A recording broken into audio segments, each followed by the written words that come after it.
for those of you who are, I am brand new to I Am Recovery. I've never been to an arena talks ever. All of I Am Recovery in this whole world is brand new to me. If you are over there, come stand over here on this wall. Or if you are, I've been to 100 of these arena talks. Recovery is my world. Like, I live at I Am Recovery, and it's all my things. Come and stand on this side of the wall. So go ahead and put yourself in the room on that scale, somewhere on that scale where you belong. Yep. So if all of you could grab your nearest neighbor and tell them why you're standing where you are. Awesome. Okay, next one. On this side of the wall this is super lame. And I can't wait to get out of here. And where's the snacks? Is on this side of the wall. And on this side of the wall I'm super excited to be here, way jazzed up. I can't wait to hear what's going on and all that's going on. Go ahead and put yourself in the room on the scale of where you feel like you belong. So if you could just grab your nearest neighbor again and just share why you're standing where you are. For the last one, on this side of the wall I have no hope for recovery. I don't know why I'm doing this. I don't feel like I'm ever going to get better. Or on this side of the wall I totally have hope in recovery and healing. I know that this can be overcome and I can be better. Go ahead and stand in the room on the scale where you feel like you belong. Wait, what was this one? Total hope for recovery. Believe I can heal.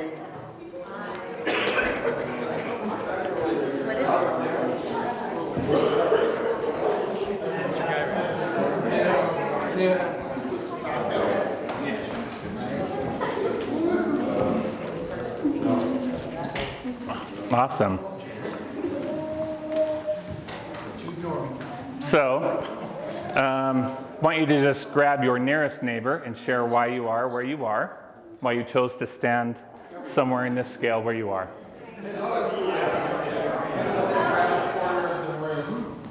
And bring your card with you.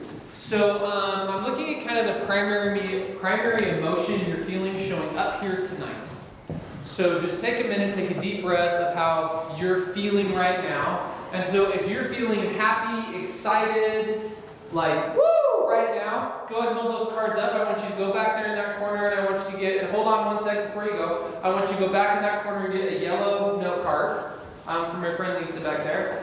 If you are feeling like sad, depressed, overwhelmed, right, some of those feelings, anxiety, I want you to go here in this corner with Hazel, grab one of those cards. If you're feeling scared, confused, right, not knowing, unsettled, I want you to grab a green card over here from James. And so if you are feeling like anger, frustration, pissed off, hacked off, any of the related emotions, annoyed, resentment, so I want you to go just to that primary emotion, just grab that card. What I want you to do now with that card, so whatever card it is that you're holding, I want you to find someone who has that same card.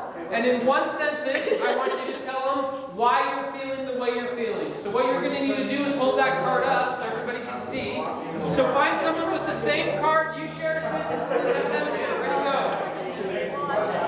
All right, now what I want you to do, everyone hold your card up so everyone can see what you have. Same thing, I want you to share with someone who has a different color card than you. So go share with someone who has a different color card. They would feel any of like the social anxiety, like, crap, am I doing this right? Crap, did I pick the right card? I don't want, maybe this isn't the one. Were we supposed to switch cards? I'm not sure, right? So kind of that feeling, right? So this is often how we share emotion. Happens just as we did it in this room, right? And so what I want to share a little bit is just how to do empathy, which is very misunderstood, and particularly when we're working recovery, we do a lot of things that we feel are empathy that aren't great. So has anyone in here ever felt shamed by someone? Particularly about their recovery? Right? And a lot of times that kind of happens in love, right? Can I borrow you? Sure. Of course. So tell me your name. Hi Liz, I'm Steven. Nice to meet you. Are you coming up or am I coming down? Okay, you're coming up. Okay, so what happens is this is how we think empathy often works. So you show me your card, and I go, oh, what emotion's going on with you? Go ahead and hold that up. So tell me about that. Just very anxious. Wow, I can't imagine what it's like to be holding a green card. That must be so hard. Does that feel good? No, not at all, right? So sympathy often comes off as very shaming, but we think we're being kind. Man, that must suck holding a green card, right? And I think I'm being kind, like I think I'm seeing her, right? She's showing it to me, I'm trying to acknowledge it. The other thing we can offer to our codependency is like, oh, let me hold on to that with you. Wow, tell me more about the anxiety. Do you want me to tell you? This feels like a lot, huh? Totally. And then the other thing we can do is when we say, I get it. You know what? I get it. Or we say, you know what? God's good or it's all going to work out. I don't think it's that big. Or we might say, gosh, you know, I think you kind of have it wrong. And all of those can come in a place of love when we're trying to love someone. Most shame that happens, transferred person to person, actually comes from a place of love. I'm assuming most of the words I've used, you have heard someone say to you, or you have said to someone intending for love and connection. It's not empathy. Empathy is this. Hey, tell me, what's that card?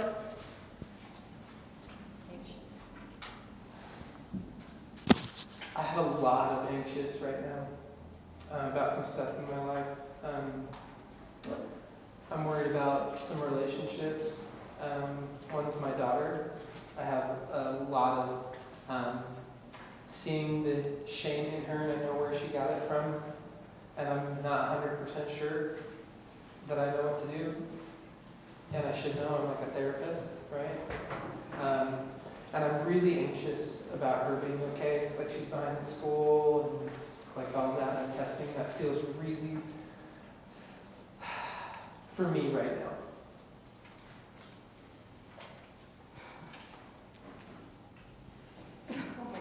How does that feel?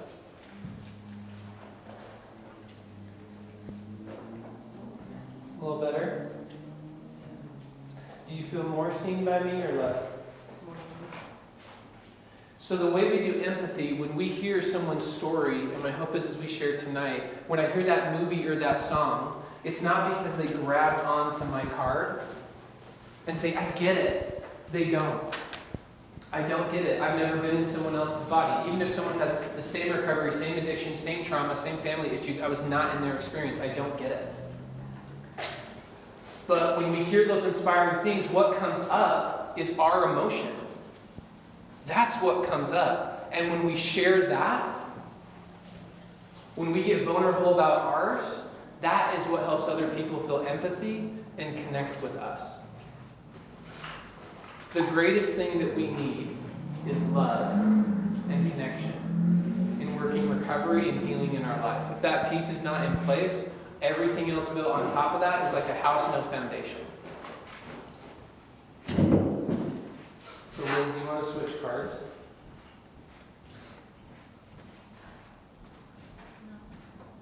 No. I think you're going to be okay too. Let's give Liz a hand.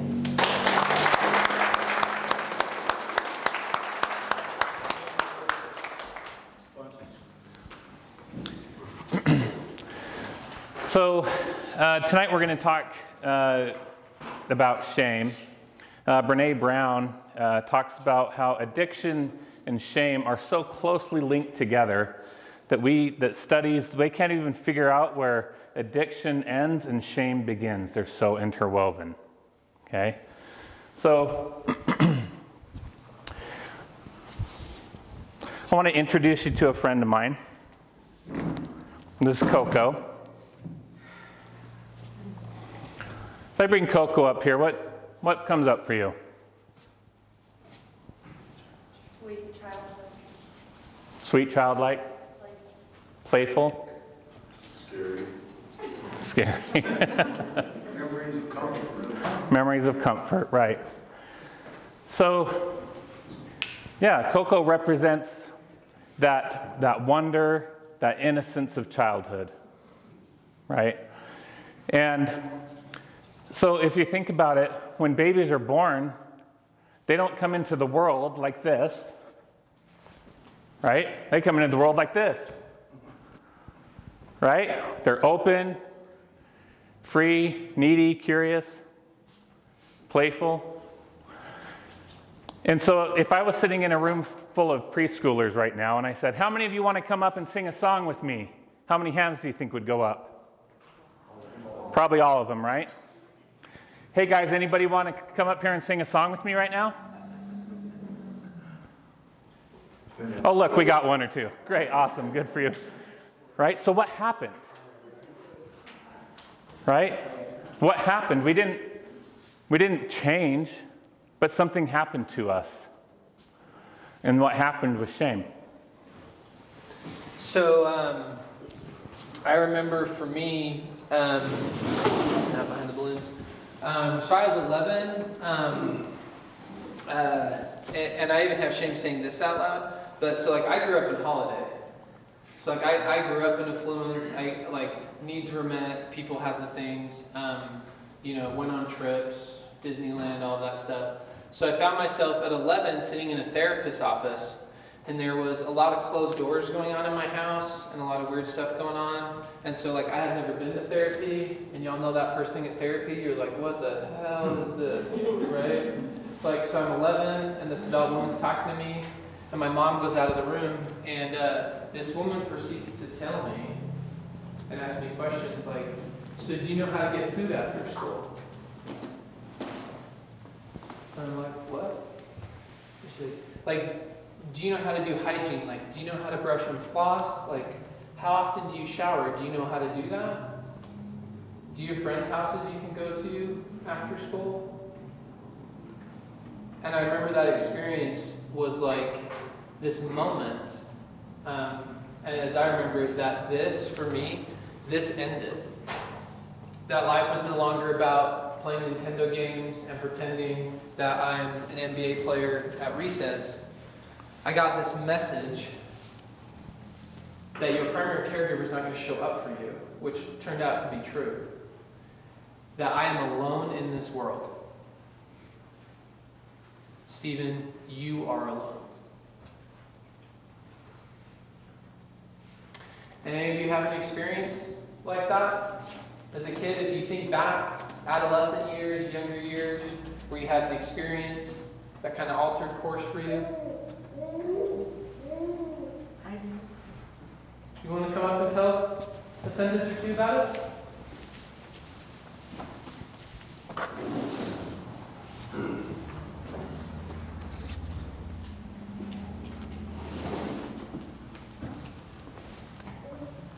How old? Experiences when I was 7. I was raped by 3 teenage boys, and I never told anyone out of fear. And at 17, I accidentally ran into one of them, and I recognized him. And I went home and told my aunt, and she said, well, I think you should tell your parents. And I said, I don't want to. They're not going to care. Yeah, so take me back to that 7-year-old girl. Tell me your name. My name is Wayne. Hi, I'm Stephen. So what was the message at 7 that little girl got about me? I had a secret that I needed to keep, and I needed to protect my younger sibling from having the same fate that I did. So pick a color for that. For having to be a secret keeper and protect everyone.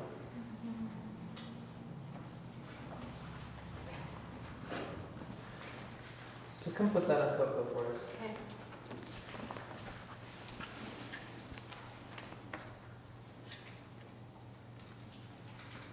And if you're okay, are you okay sitting up here with me? Yeah. Sitting material.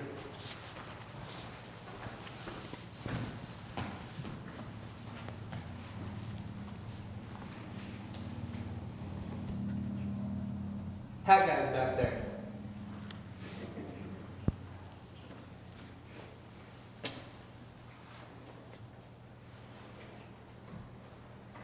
You okay to share? I didn't ask him. I asked you. I didn't ask you. I asked you. Okay, he's coming. All right. Tell me your name. Jerome. Jerome? Hi, Jerome. I'm Stevie. How you doing? So, how old? Oh, probably about 5 or 6. Just my dad was abusive and tried to protect my mom, and I get the abuse. So pick a color for that of you. And as you put that here on Coco, what was the message you got about you? That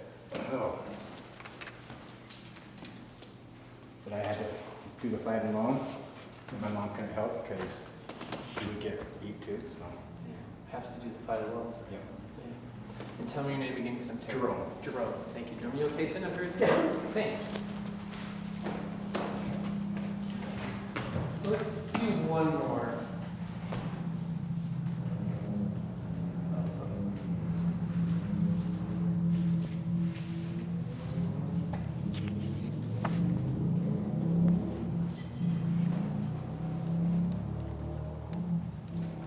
Let's let yourself be seen a little bit.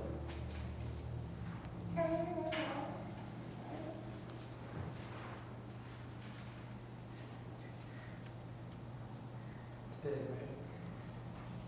So here's what I want to do.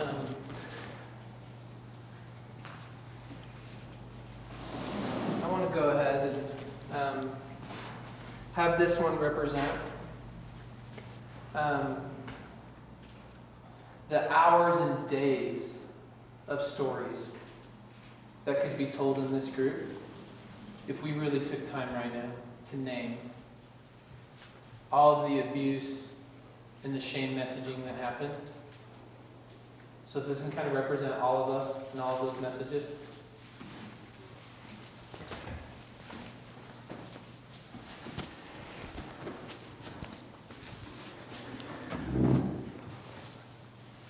So take a look at Coco here. What does this bring up for you now?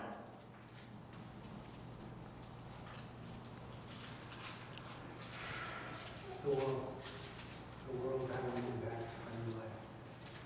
The world having an impact on your life? How does that make you feel?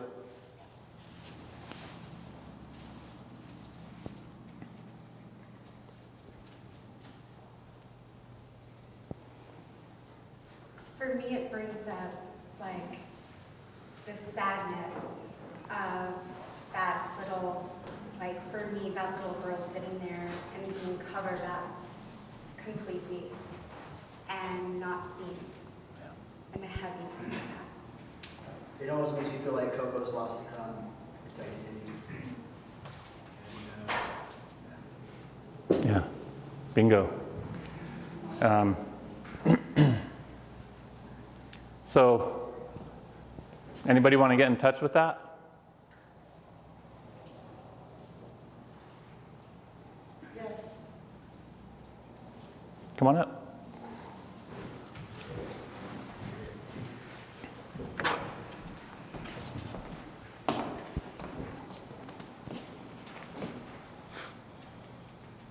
Have a seat. Oh, not yet, so. Okay, we can put this on.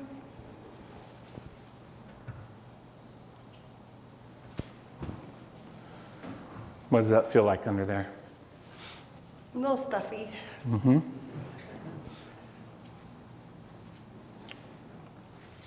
And annoying. How heavy do those really feel? Heavier than I thought they would. Mm-hmm. And how heavy are those messages that they represent in your life? Heavier than they should be. Yeah. Yeah. And so what do we do with this? How do we manage this sitting under this chair? Well, I'll tell you what we do is we pose and we pretend. And so what we do, perfect, go ahead and sit up in that chair and do that again. I think one important thing is Coco or Mariah are not being seen. You know, you can't see you. Well, now we can see you. Yeah. But, yeah, definitely. Yep. And so what we do in this chair now is we do the pose, the song, and the dance. Because we don't want to feel this, right? It's much better to have that behind us where nobody can see that, right? So for me, what that might look like, or for anybody else, so we see that. So sometimes we'll see this in the form of going out and being successful in a career and making the big money, right? Or we might become really good people pleasers so that everybody just thinks we're so awesome. Or we might do our church community way better than everybody else, right? For me, it looked like getting a career where I climbed and clawed my way up to middle management, made this money that I thought that was going to make me happy, grew this portfolio and did all these things, and I finally got there, and I realized sitting there, totally depressed, that all this hustle did nothing for this. Yeah. Thanks. So one thing that can happen here too is it can be a personality trait, right? So what are you into? Music. Oh, I love music. I'm totally music. What kind of music? Soul music. I love soul, right? And because I can tell Ice to an Eskimo, that's part of my personality, I'm going to use all that augmented information and everything I know about soul to pretend that I care, when the truth is I don't listen to soul ever and I don't give a shit. Right? But what I'm going to do is I'm going to chameleon myself in this chair to be whatever you are, because then you'll want me, right? Because I was told at 11 no one wants me.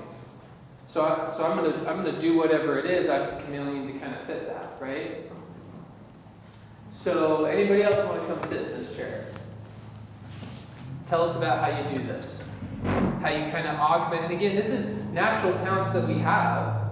We just have to overcompensate them so everyone can see what's going on back there, right? Come on.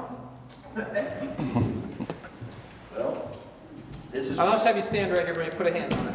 this is what I did in this spot. When I was in my addiction selling drugs, I certainly went out in the community and put on a brave face that I'm not the one using drugs. For sure. My time in prison, you got to puff up like a peacock Right? because you can't have all the baggage. You got to deal with what's going on right now. Right. But you can't be here all the time, right? Because even as he Hard was work. telling us about, well, this isn't gone, right? So come on with me. Come on, right? This, and we may have, done some of that, but go ahead and get in touch here, right? Mm-hmm. So, because this is still real, right? Yeah. The real us, that innocent connected part of us, is still down here.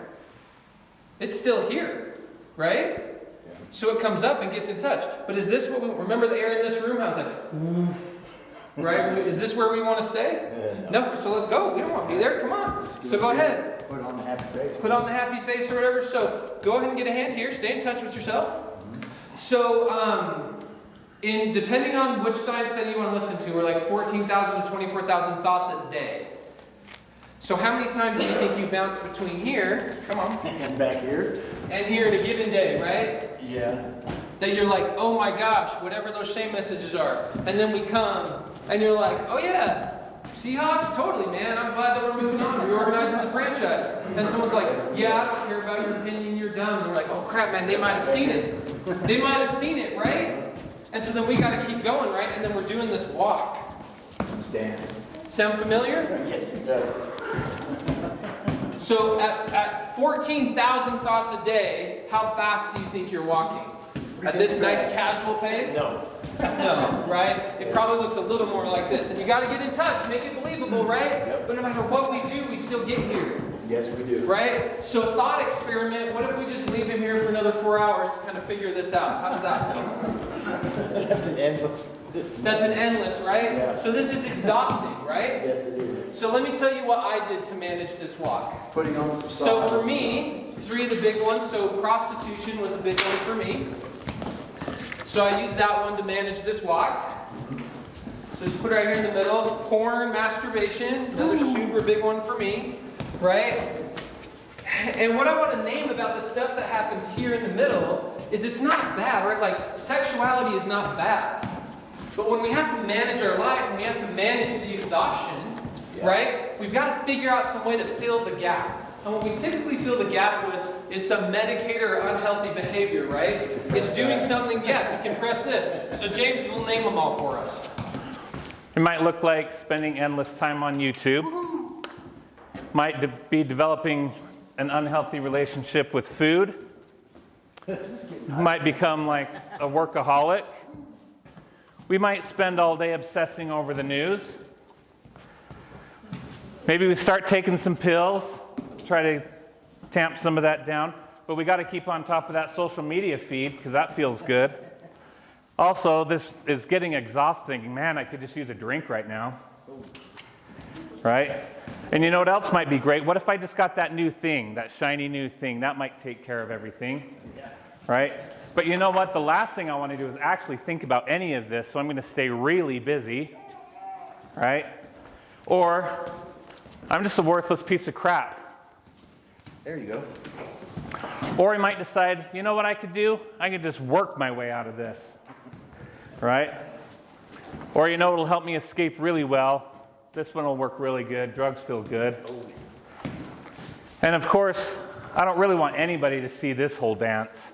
So I'm just going to do this alone.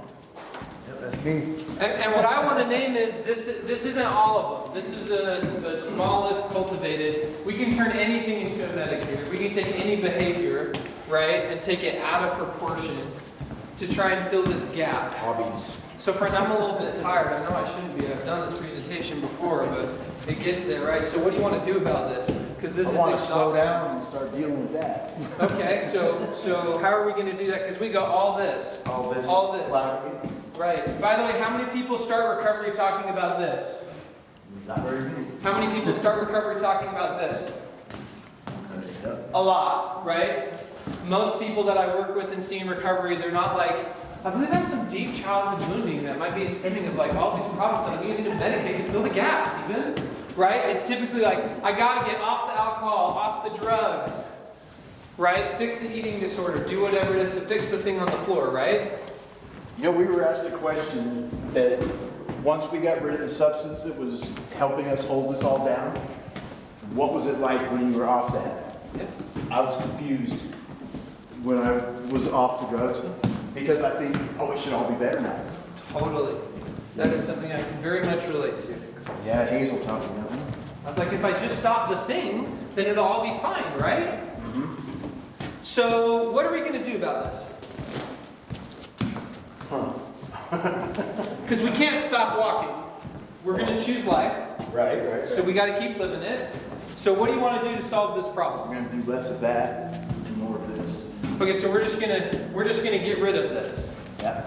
Okay, cool. That's actually pretty tiring. The whole facade. Yeah. So come on over here. You comfortable with this?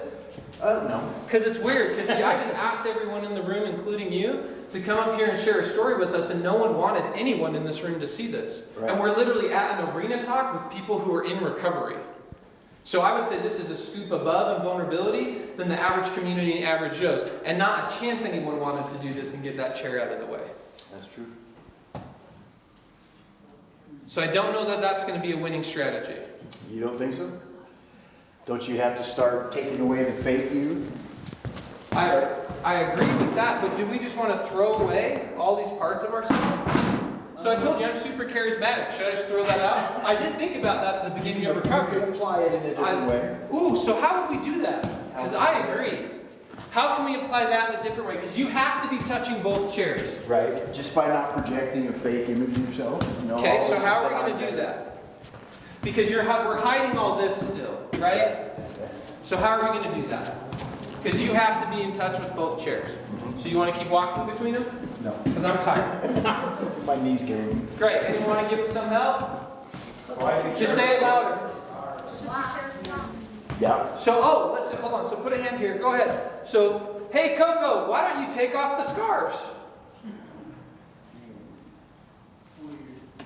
I don't know.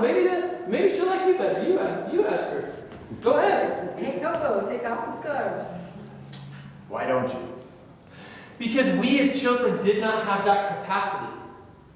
I have never met a 7, 8, 10, 15, 20-year-old that goes, this experience in chain putting on me is not my fault. My caregivers, my grandparents, that church leader, that person in the neighborhood, they're wrong and that's their stuff. I ain't picking this up. I've never met a kid who had those emotional, spiritual You always listen to people. Right, they don't have the skills to take it off, right? But do we in this adult chair have those skills? Yes. So do you want to leave the chair here and keep walking? No, I don't want to keep walking. Okay, who said it? Put the two chairs together. Well, Whoa, get them closer together, huh? it ain't glued to the floor. Thanks, Mariah. Right, so have a seat there. All right. Can you be in touch with both chairs now? Yeah. Yeah. Is this exhausting? No. No. This is recovery. Recovery is the choice to get in touch with our whole selves. What it will require of us is an honesty and a naming of the things. Which is why it's so hard to take those initial steps. And I honor that with everyone. Like truly, I honor that when it's hard to make that choice. It's been super hard for me to make that choice. But to really work recovery and to take that step, we have to stop the facade and the showing and be willing to truly sit with ourselves. I didn't grab your name. Michael. Michael? No names. Yeah, go ahead. All right. I'm good. Yeah. So now that you're here, what is the message that you want to take off? The message I want to take off is that you weren't important enough to be helped. Yeah. You know, that And so what's the voice could be truth? heard. Right. So what's the truth? You are important enough? Yes, Put it in you your are. own words. I think, Coco, that you are important enough. Michael, Yep. you are important enough. Michael, you're important enough to actually ask for help and to receive help, and you are worth being seen. Great. So take that off of him. Awesome. Thank you. You mind having a seat over here? Yes, sir. Jerome?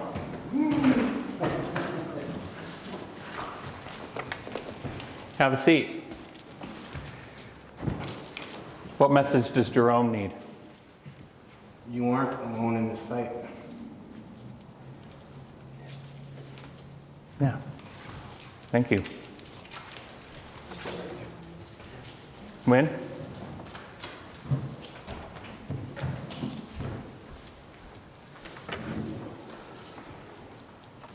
What message does Win need?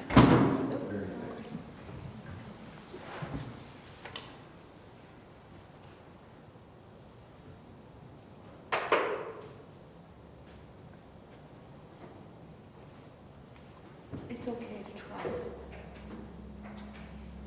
Yeah. Go ahead and take that off. Set that right there. Put it back in the pile. Yeah, just set it right there, yeah. We had an extra one in there. Jerome stole yours. Yep, he did. He's putting in work. He's doing That's a some good thing. some heavy duty there. Right, and so Stephen, right, And for me, I know mine was 3 room, but for me, if I could have been back in that therapist office now, what I want to say to myself is, but it's not your fault. It's not your fault that they couldn't show up. It's not your fault there was much of abuse in the family.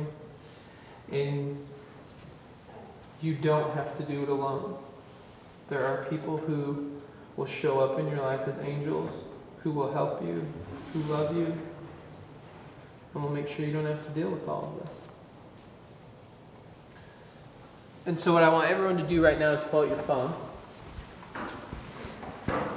And as if you were sitting here in this chair, if you were me right now sitting in this chair, what I want you to do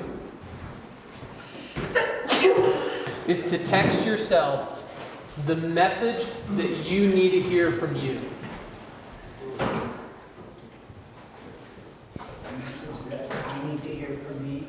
If you were sitting in this chair right now, and you could talk to that younger version of you who didn't have the capacity to help themselves through the trauma and the pain and the shame, what do you want them to know from you? From the adult you who has the skills, the talents, the ability, the smarts, the wisdom, the learning.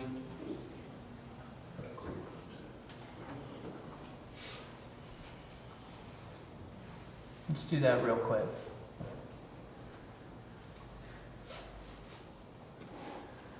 So once in recovery, we can uncover what has happened. And then we have all these opportunities to show up in the world. Because y'all are a smart group. If I showed up like this and left Coco all the way back there, you would have been like, this dude's BS. You would have smelled it from a mile away. You would have been like, that dude's a poser. No thanks, right? But sometimes when I'm with my little kids, like that cute one back there, I show up like this. My 5-year-old ain't gonna shame me. He needs my heart. He needs me to show up and play, right? When I work with people, I've got to show up with kind of the whole me here, right? But then there are times where it ain't safe. It's not safe for me. And then I'm going to show up like this. Because when someone comes along, right, to bring a message of shame, I got to use the adult skills. And be like, you don't get him. You ain't safe, you ain't earned it. Right? As Brene Brown says, we share our story with those who are worthy to hear it. You ain't worthy. I share my story publicly all the time. And there are times when people are like, oh, big addiction, right, or whatever. And I'm like, oh, this is not. You don't get that with me. You don't get that level of vulnerability.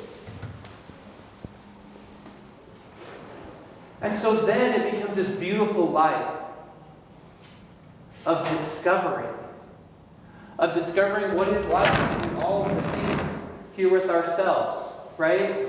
I have 2 children. When my first child was born, I was totally checked out. I was totally high. I was doing all the things. I remember the birth of my daughter, Ivy, and how everyone was like, this is happening. This is a miracle. And where I was in that moment was somewhere emotionally in here.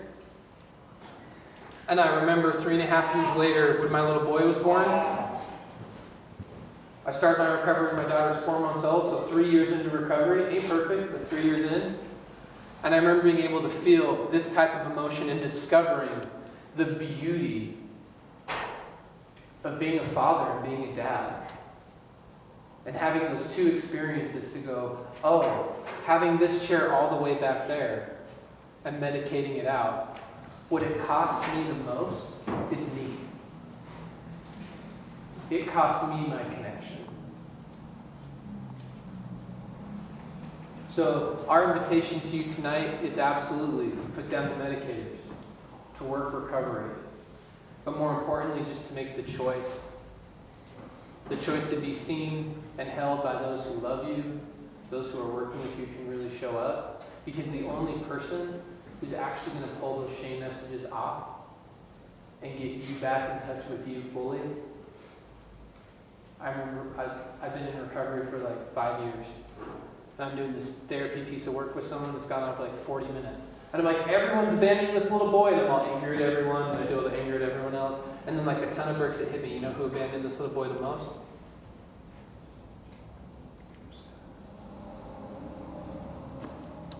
I was like, being 11 sucks being you, so I'm going to figure something else out. Have a great life. That's what I did. For a long time.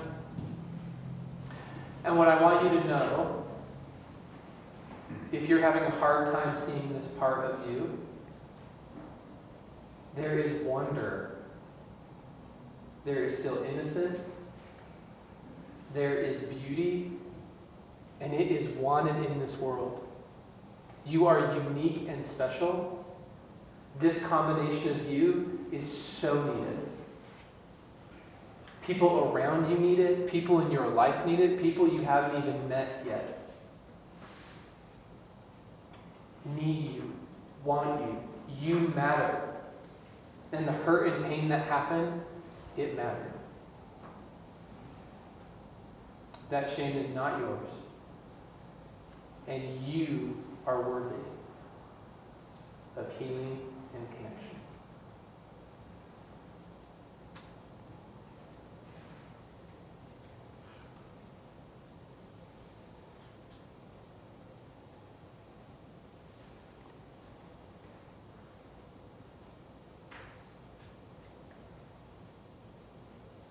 We've gone a lot of different places in this room tonight, right? The air in here's changed 2 or 3 times. So we're going to take a break, right? I have our schedule right. If you have questions that you want to ask, we're going to do some Q&A right after this. You can go ahead and text.